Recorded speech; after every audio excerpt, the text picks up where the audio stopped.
John C. Luna, and in this video we're going to be talking about 3 types of rope that should be essential to your kink bag.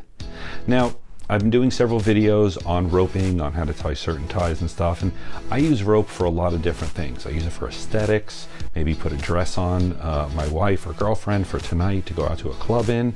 Maybe I go ahead and use it for bondage during play, or sometimes I go and do suspension. Regardless of what you're doing, there's 3 types of rope you should have available depending on the situation. Now, that first type of rope I want to talk about is cotton.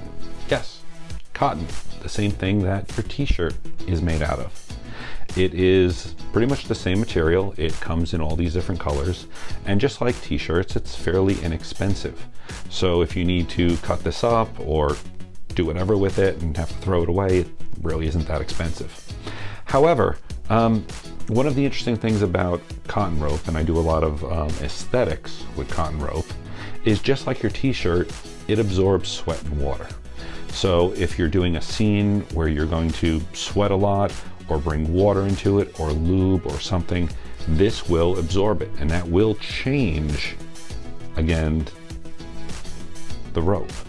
So the knots may slip a little bit, and over time it might get a little bit ripe. So you do need to wash this rope regularly, just like you would a t-shirt. But for the most part, for the bang, it is inexpensive and a great rope to start with. Now, if I'm really doing just aesthetics and I want to do something that's going to look really nice, I usually go with nylon. You could go with silk, but nylon is usually a little less inexpensive. It's very strong. It can be in shiny colors like this. I have some in yellow and red and orange and purple and anything else. And it is strong rope. However, it really is nice to be touched by nylon rope. It's soft, it's silky, it's smooth. Good part is, again, it feels great against the skin.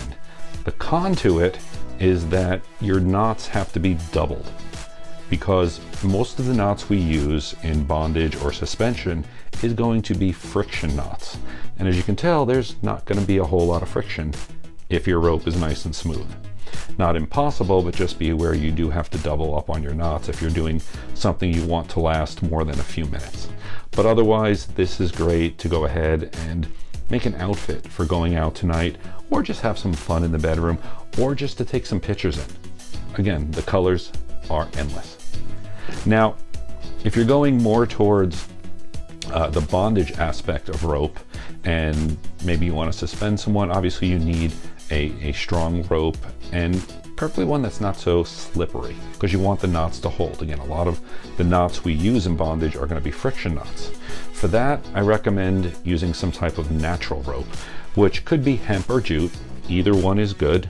This is the hemp, this is the jute, but I want to show you that these are, doesn't matter which one, they're natural fibers, which means, as you can see right here, you see all those stringy parts coming off of it. It can make the rope a little bit itchier, obviously a little more itchier than silk. However, the knots are going to hold a lot better with a rope like this, just because you're going to get a lot more friction off of here. And it's not too bad. One of the things I will say is you do have to treat this every so often with a little bit of oil, and you do want to maybe put it over a flame briefly to burn off all of these little ends coming off there, to maybe make it a little streamliner. But hemp is, these natural fibers, very tight, mostly comfortable, and great if you're getting into a little bit more bondage or suspension like that. Now, if you still want to get into bondage but you're really not sure about rope, well, there's always silk bands. And I do like silk bands because they're still strong. You can do some great bondage with them. They look great in pictures, and they can double as a blindfold.